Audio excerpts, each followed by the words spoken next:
Pourquoi la France n'est pas un pays de sport? D'abord, on voulait répondre à Teddy Riner et à Florent Manodou.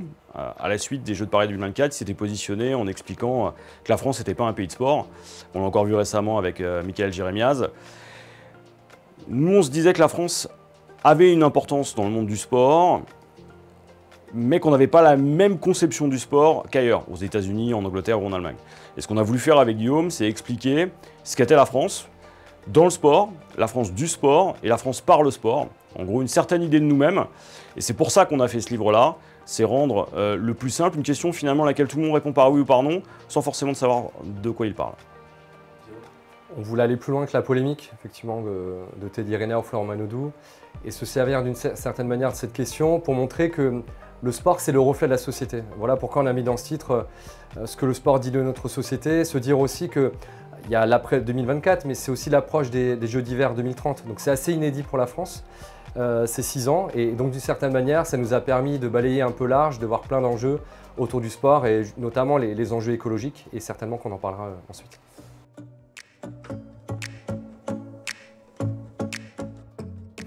Alors Marlene Ferrari, qui est la nouvelle ministre des Sports, qui a donc succédé à Marie Barsac. D'abord, c'est la députée de la Savoie, c'est une ancienne secrétaire d'État, notamment au numérique, et qui, dans le cadre de son portefeuille, était concernée par les Jeux d'hiver 2030. Comme elle avait déjà une expérience gouvernementale, c'est pour ça qu'ils sont allés la chercher pour être ministre. Sauf que 9 heures après sa nomination, elle est devenue ministre démissionnaire, donc elle va gérer les affaires courantes jusqu'à la prochaine fois. Oui, je pense que cette nomination elle est assez intéressante, comme l'a dit Jean-Baptiste. Il y a une compétence, mais il y a aussi peut-être l'ambition derrière d'avoir une réflexion sur les territoires. Les Jeux d'hiver, tu en as parlé Jean-Baptiste, c'est aussi une manière peut-être de repenser le modèle des grands événements sportifs. Et de ce point de vue-là, peut-être qu'elle pourra davantage piloter cette partie, mais comme tu l'as dit Jean-Baptiste, elle va certainement que gérer les affaires courantes. Donc on craint aussi que dans quelques temps, il y a à nouveau une évolution.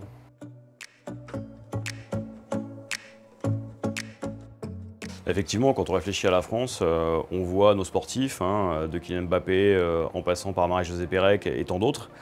Et puis on oublie que faire du sport, c'est se lever le matin quand il fait froid, c'est aller courir, c'est faire du sport avec ses enfants. C'est aussi se poser la question de savoir où est-ce qu'on fait du sport, sur quel terrain, avec quels éducateurs.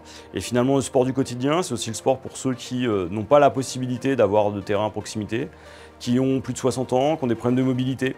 C'est ça aussi le sport. Et force est de constater que déjà qu'on avait un peu de mal à aimer cette culture sportive-là. C'est-à-dire qu'on ne parle pas de sport par exemple dans les programmes scolaires. La demi-heure de sport à l'école, ça reste une blague. Aujourd'hui, ce qu'on voit, c'est qu'on a une certaine approche du sport en France qui apparaît pas être la meilleure et qui laisse une place démentielle à la haute performance, aux médailles, aux trophées.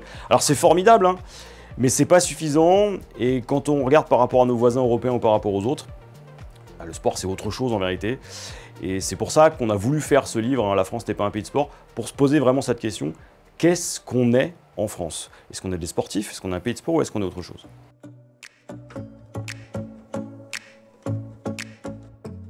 C'était pas un leurre, mais au départ, je pense que c'était un levier pour justement transformer la culture du sport en France, la rendre plus accessible aussi à toutes et tous, parce que derrière en fait les slogans, il y avait quand même un enjeu d'héritage, mais surtout d'inclusion.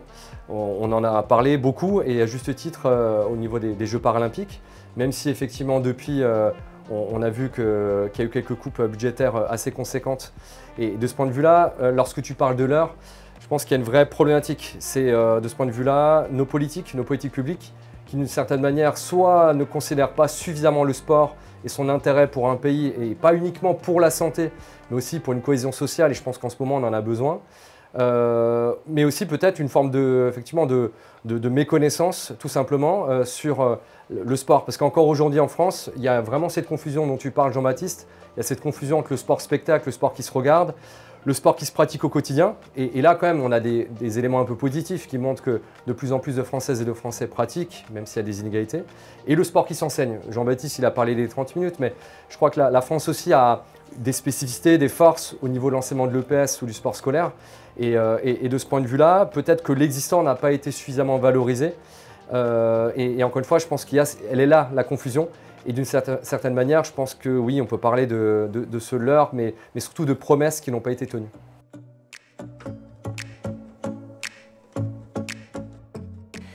Quand on regarde finalement ce que Teddy Riner pense, ça renvoie assez bien à la place que les sportifs ont dans notre société. C'est-à-dire que tant que ça gagne, c'est formidable, on les valorise. Mais dès qu'il n'y a plus d'événements, dès qu'il n'y a plus la possibilité pour eux de se faire valoir, ils ont un mal fou à se réinsérer professionnellement. On ne les valorise pas dans le cadre de l'entreprise, alors qu'ils savent travailler sous pression, planifier leurs entraînements et justement performer. On se rend compte aussi qu'en France, on a cette bonne vieille obstination à privilégier la tête sur le corps, et dès qu'il y a un corps en mouvement, forcément c'est moins respectueux que quelqu'un qui écrit des livres. Et on est vraiment dans cette logique-là, c'est-à-dire que Teddy Riner, dans un sens, il n'a pas tort de dire que, un peu à l'instar de ce que disait Michael Jeremias, on a tendance à prendre les sportifs pour des gros cons, hein, vous me pardonnez l'expression, c'est pas de moi. Mais en l'occurrence, c'est ça. La place qu'on accorde aux sportifs aujourd'hui, elle est insuffisante. Je sais pas ce que tu en penses, Guillaume. Ouais, pour moi, il y a deux sujets. Dans la prise de parole de Teddy Riner, il y a vraiment le manque de considération des sportifs de haut niveau. Et de là, on en parle dans le livre. On voit bien qu'au final, il y a, comme tu dis, ça gagne, mais surtout, ça témoigne d'une certaine forme d'excellence en France. Mais il manque la reconnaissance. Et là, il y a eu des avancées quand même pendant les Jeux sur l'accompagnement des sportifs et des sportifs de haut niveau. Mais pour autant, à partir du moment où certains ou certaines ne sont pas médiatisés, elles restent dans cette situation de précarité.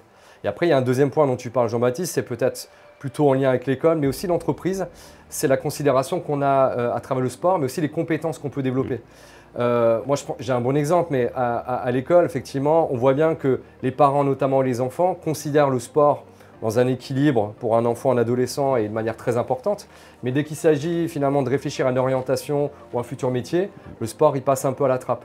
Et pour finir sur l'entreprise, là, ce qu'on a développé aussi dans le livre, c'est le fait que le sport est associé en France encore à un loisir. En fait, c'est un moment où finalement l'enfant il va se défouler pendant son cours de PS à l'école. Quand on bosse, pareil, sur l'entreprise ou autre, c'est un moment peut-être où, je sais pas, on va aller courir, faire une pratique d'entretien. Donc on l'associe soit au loisir, soit à la santé, mais pas véritablement à des compétences. Et vraiment, mais très concrètement, simplement sur un CV, le sport, c'est systématiquement mis à la fin d'un CV et c'est associé au loisir. Et jamais, en dehors évidemment des métiers liés au sport, vraiment mis en priorité. Et je pense que là aussi, lorsqu'on aura avancé, on parle beaucoup des services publics, mais aussi du secteur privé, on a aussi avancé sur cette question de la culture du sport en France.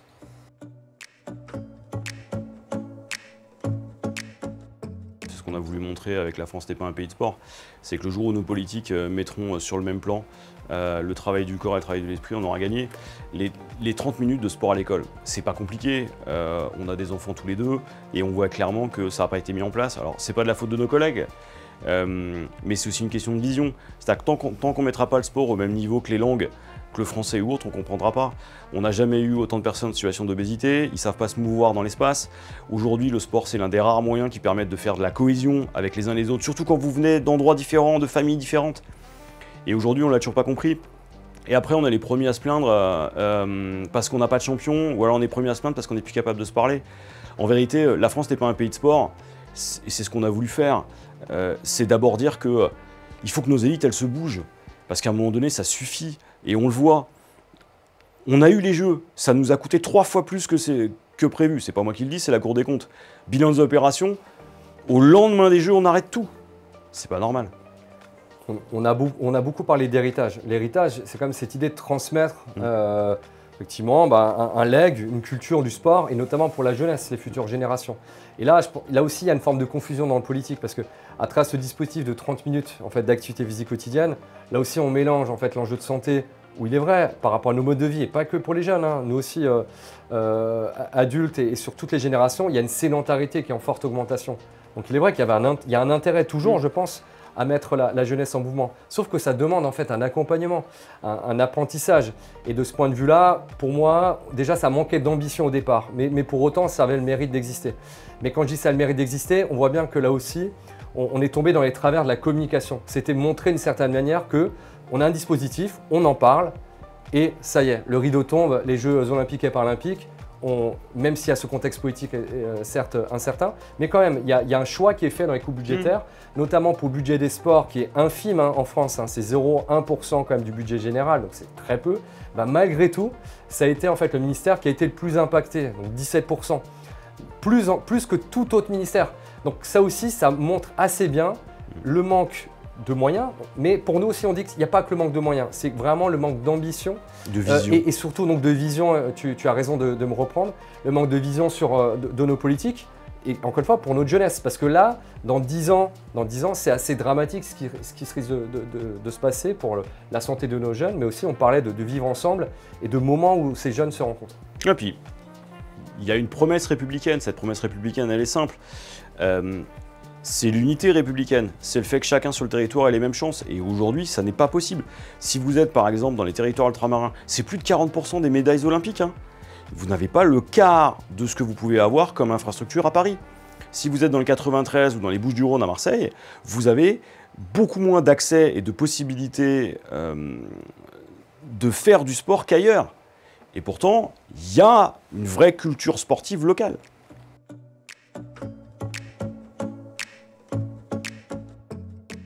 C'est exactement ça le paradoxe français, C'est-à-dire que quand on parle du sport, on parle de Mbappé qui bouffe tout, avec un problème, c'est que c'est pas le sport du quotidien, c'est pas le sport de la vraie vie, c'est le sport le spectacle avec sa dimension financiarisée, c'est le sport professionnel complètement déconnecté du réel.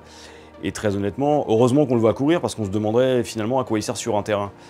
Le problème, c'est que c'est pas ça qu'on attend du sport aujourd'hui, c'est qu'il permette de se sentir bien, de faire société et de répondre à la promesse républicaine. Et aujourd'hui, c'est pas Mbappé qui le fait. Après, pour moi, c'est pas antinomique, dans le sens où la génération actuelle, les jeunes, la génération Z, elle est née justement avec les réseaux sociaux. Donc la manière dont elle consomme le sport, c'est par les réseaux sociaux, par des applications, notamment autour du sport connecté. Maintenant, comme tu le soulignes Jean-Baptiste, la vraie question, c'est l'investissement. Est-ce qu'on investit davantage pour le sport pour tous ? Et ce n'est pas encore une fois contraire au fait d'avoir un pays performant ou même qui développe la haute performance, ou est-ce qu'on continue, et ça a été le cas en fait pour Paris 2024, on a maintenu en fait les financements sur la haute performance. Alors ça a gagné sur les Jeux Olympiques et Paralympiques. Mais le problème, c'est que les premières coupes budgétaires ont été faites en fait, pour le sport pour tous. Il y a un exemple assez emblématique, c'est le passeport, qui a été supprimé notamment pour nos jeunes de 6-13 ans. Donc ça, c'est quand même, c'est pas que c'est paradoxal, pour moi c'est vraiment honteux. Et ensuite, tu as cité effectivement Jérémiaz pour le parasport. Là aussi, en termes d'accompagnement pour le sport inclusif, pour une société plus inclusive, les coupes budgétaires, elles ont été faites en fait dans ces deux secteurs. Donc on voit que c'est pas antinomique pour moi, pour les jeunes, mais pour autant, il y a des choix politiques et économiques qui ont été faits et qui témoignent en fait aussi là de cette absence de vision.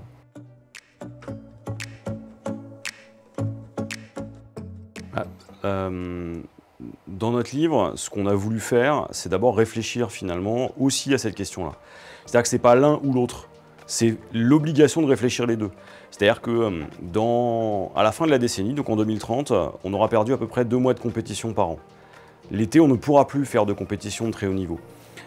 Pour les Jeux de 2030, donc les Jeux qui vont avoir lieu dans les Alpes, on sait qu'on aura probablement 100% de neige artificielle avec une vraie difficulté. L'idée, c'est vraiment de réfléchir à tout ça maintenant et se demander ce qu'on veut. Est-ce qu'on a besoin d'infrastructures gigantesques mais qui ne soient pas climatisées?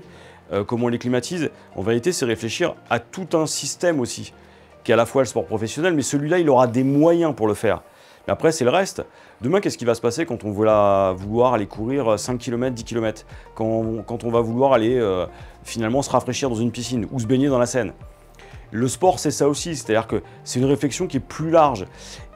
Et si on est sportif, on doit être conscient finalement de la question environnementale, mais c'est pas le sport de haut niveau contre l'environnement, c'est que les deux vont aller de pair. Et plus ça va se dégrader au niveau de la question écologique et environnementale, plus ça va se dégrader pour le sport au quotidien et pour le sport pro.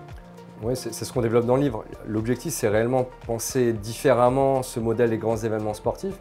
Et là, de ce point de vue-là, c'est ce qu'on précise, le CIO laisse d'une certaine manière aussi les Alpes 2030 encore y réfléchir pour repousser encore une fois, et peut-être de 4 ou 8 ans, un nouveau modèle. Parce que la réalité, tu as souligné, mais c'est qu'on est encore sur un modèle, les Alpes 2030, autour de l'or blanc.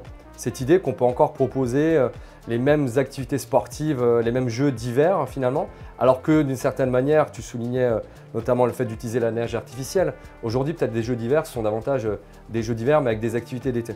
Donc ce qu'on voulait dire dans le livre, c'est peut-être aller plus loin que oui ou non, plutôt que le boycott ou non, mais comment un grand événement, lorsqu'il est pensé différemment, aussi avec les territoires, les associations, peut être encore une fois un levier pour changer en fait là aussi l'économie et une société.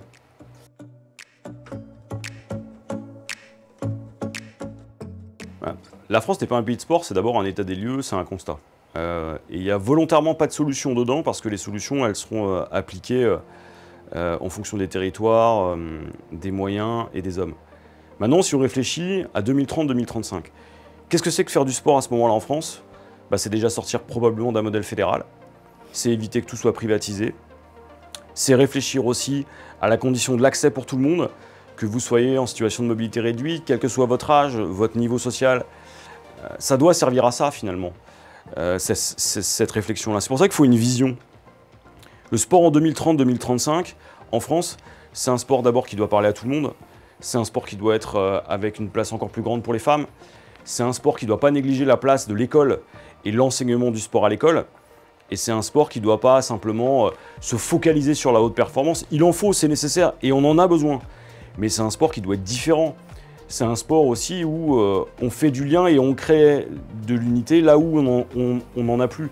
C'est ça qu'on attend, nous, du sport en 2030.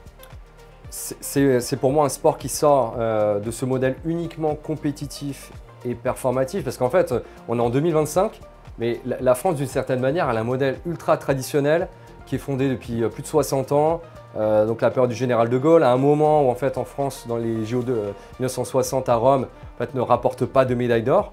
Donc c'est un vrai tournant pour les politiques sportives en France qui se mettent en place. Mais en fait en 2025, tu parles des enjeux de société du premier quart du XXIe siècle, on est sur le même modèle. Et pour cette question, je pense qu'il faut aussi regarder ailleurs, sans faire un parallèle un peu trop simpliste. On a regardé par exemple ce qui se passe en Scandinavie. En Norvège, il y a un vrai projet de société. Le sport en 2025 et peut-être pour nous en 2035, c'est un sport aujourd'hui et en Norvège qui jusqu'à 13 ans ne fait pas de catégorie filles-garçons. C'est un sport qui est véritablement mixte, qui ne laisse pas des enfants, comme des enfants, sur le banc de touche. Ça n'a aucun sens aujourd'hui d'avoir des enfants pour qui la pratique sportive est un vrai plus pour leur santé, pour leur intégration, de les séparer. Et ça, la réalité, c'est qu'aujourd'hui, en fait, le modèle dont tu parles, le modèle fédéral, il amène aussi du décrochage. C'est-à-dire des enfants, des adolescents, des adolescentes arrêtent le sport en France parce qu'elles ne sont pas valorisées. Et de ce point de vue-là, je pense qu'il y a un vrai changement à opérer. Et on a un exemple qu'on cite dans le bouquin pour terminer sur cette question, c'est la Fédération française de tennis de table. On a beaucoup parlé des frères Lebrun, et à juste titre, bien sûr, pendant les Jeux Olympiques. Mais c'est une fédération en fait, qui est la première fédération en France qui est aujourd'hui une fédération à mission. Ça veut dire quoi? C'est-à-dire qu'à côté de leur volet performance sportive ou haute performance, comme les frères Lebrun, très médiatisés, on a aussi une performance sociale. Donc ils essaient de voir à l'échelle des clubs comment par le tennis de table, le sport, on peut aussi participer à la société, au bien-être d'un village, d'une commune ou encore d'une ville.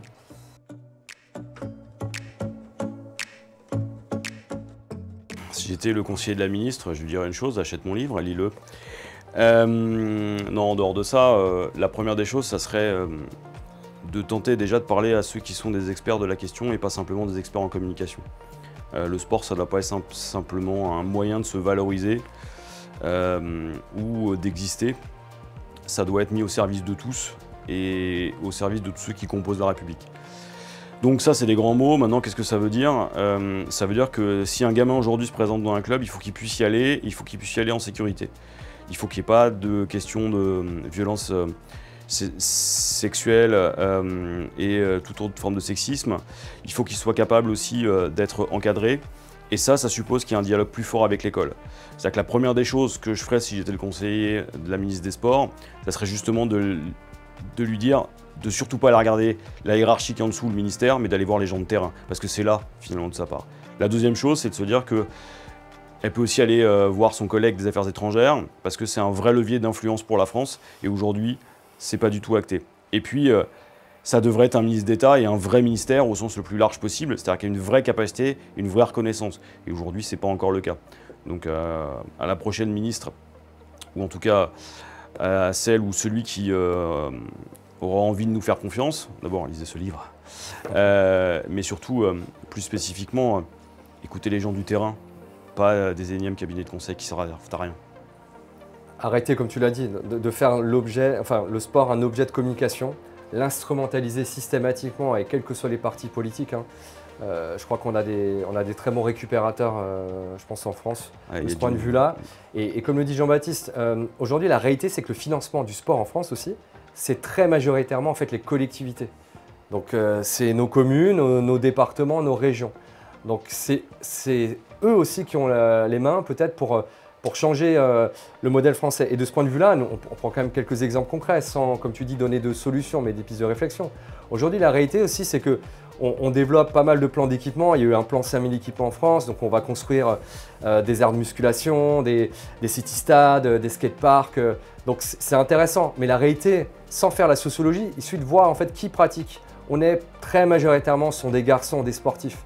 Donc si on veut changer de modèle, si on veut attirer d'autres publics, si on veut féminiser la pratique sportive, si on veut aussi permettre à des personnes en situation de handicap, mais aussi, comme tu l'as dit, des filles ou des garçons qui ne se sentent pas en sécurité dans ces espaces sportifs, il faut une vraie réflexion. Il ne suffit pas de mettre simplement des moyens et de construire des installations sportives de proximité. Il faut de l'encadrement humain, de l'accompagnement. Et là, en France, il y a une réalité, c'est que le modèle sportif français, il repose principalement sur des bénévoles. Et en ce moment, ces bénévoles commencent un peu à s'essouffler, et à juste titre. Ils ont besoin d'être accompagnés. Donc peut-être pour compléter par rapport à ce que tu disais, j'amènerais une réflexion avec les collectivités, avec nos bénévoles, mais aussi en cherchant à mieux former, mieux encadrer ces éducateurs, ces enseignants, en fait, qui participent à la formation sportive de nos jeunesses, de nos enfants, de nos adolescents, mais aussi finalement tous ces publics adultes qui se sentent parfois vulnérables et empêchés pour pratiquer un sport en France.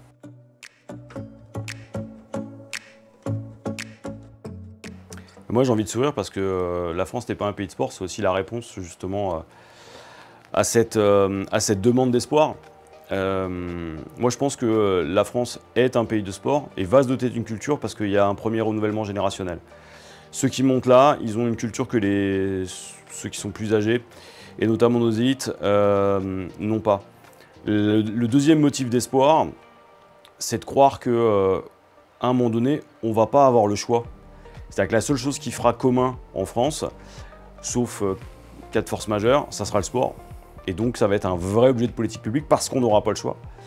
Et de manière très simple, et ça sera mon troisième motif d'espoir, avant que Guillaume réponde, c'est qu'on a fait un livre qui était volontairement accessible à tout le monde, qui n'est pas chiant avec plein de chiffres pénibles, etc.